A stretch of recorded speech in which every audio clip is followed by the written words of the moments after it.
So the T app, big topic, right? Big topic going on in the internet spaces, pop culture, all this stuff. As we all know, this was the app to where it was supposed to be a safe place for a woman.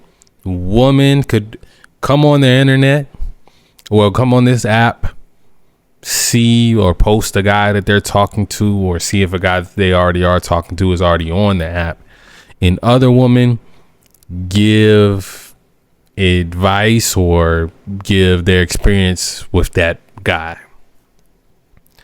Now, to me, I said that was a bad idea. I felt like it was no way to verify if the information people are telling about these guys is true or not.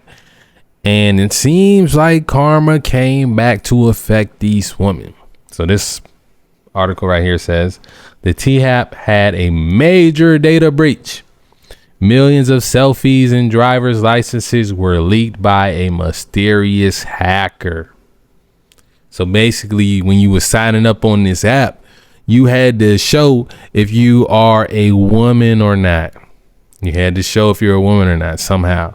So they took selfies and they took, I guess, driver's license information. T-App is a woman-only app where nearly 2 million users anonymously share info and expose men. It's currently the #1 app. Exactly. The tables have been turned. Yep, we love to see it, man. I love to see people getting their justice because I felt like it was too much going on with this app. So now all these women have had their data exposed, their pictures, some of their information, and get this. Let me wait till I show y'all this. This right here. They done made a map with all the T-App users. Now, I don't know if you can click on these people and find their information, but they have been exposed.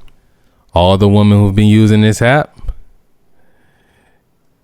it's scary hours for them, you know? Basically, all the information, I don't know what information they actually have, but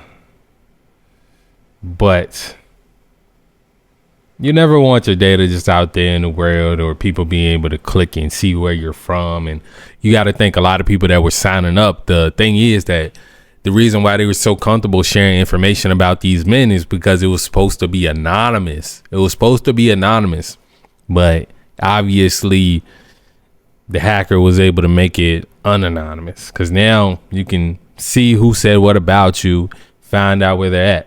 Now, I do think that puts a lot of women in danger. So, you know, this is what it is.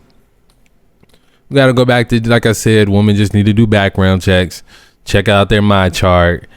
And, you know, once you post them, women are going to tell you anyway. You're going to have women coming to you as a woman.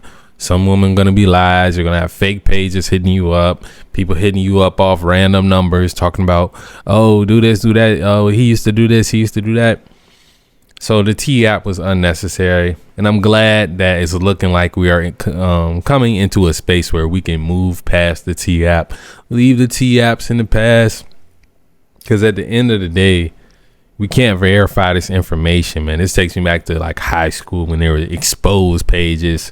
Someone would make a random exposed page. People would be sending them info. You know how I know the exposed pages didn't really work? Like, okay, yeah, some people got exposed, right? I'm going to let y'all in on a little secret. This might be TMI too. So there was an exposed page going on around high school on Instagram. I decided, I'm like, okay, I'm going to make a fake Instagram page. Go find the biggest Slong, the biggest Johnson. If you feel what I'm saying, I found the biggest one I could find on Google, sent it to the exposed page, and said that it was Justin's. That's what I did. And what do you think that did for me? You know, I manipulated the whole exposed page experience. That's why I'm saying you can't even verify if any of this information is real. If you couldn't do it back then, you ain't gonna be able to do it now unless they put it through some type of filter. Because at the end of the day, most people who was putting stuff on the exposed pages were jaded, and that's the same thing. It's never people who are happy doing stuff like this. Let's keep it 100. Keep it 100, man.